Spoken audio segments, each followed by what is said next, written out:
नमस्कार दोस्तों बात करते हैं खेसारी लाल यादव के बारे में।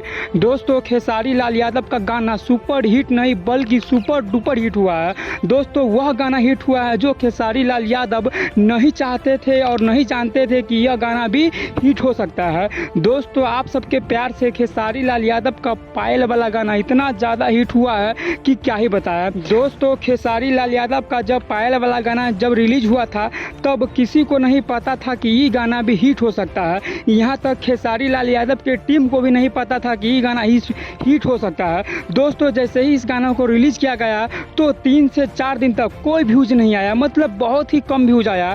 फिर खेसारी लाल यादव अपने टीम को बोले कि आप इस गाना को यूट्यूब पर इस कदर कर दीजिए कि कोई भी मेरा नाम सर्च करे तो उसको सबसे पहले पायल वाला गाना लौके। तो दोस्तों फिर इसके टीम ने उस गाना पर फिर से काम करना चालू कर दिया और उस गाना का SEO ऐसा कर दिया कि कोई भी व्यक्ति जब खेसारी लाल यादव का नाम सर्च करता था तो उसको सबसे पहले पायल वाला गाना लौकता था। और दोस्तों यही कारण है कि इस गाना का व्यूज एकदम अचानक से काफ़ी ज़्यादा बढ़ने लगा और यह गाना सुपर डुपर हिट हो गया।